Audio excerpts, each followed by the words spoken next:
GB9. Περάσουμε απέναντι. Ναι.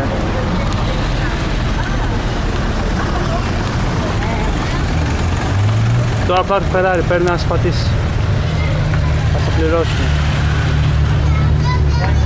Ας να περάσουμε. Θα πέσει τις ρόδες.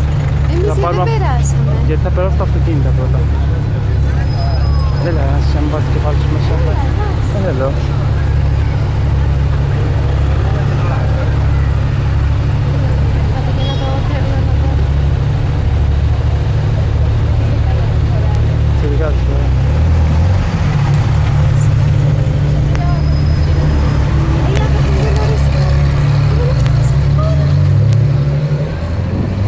Δεν είναι ωραίες.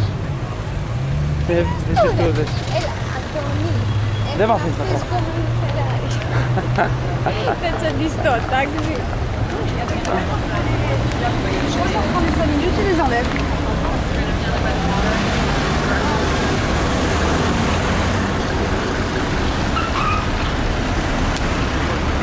Πάμε.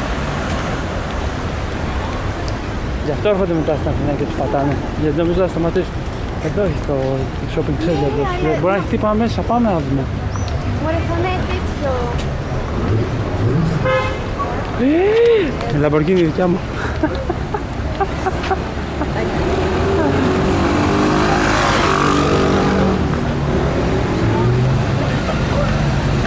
Έλα, περνάει από το κρυστάλλι. Ωραία. Γεια.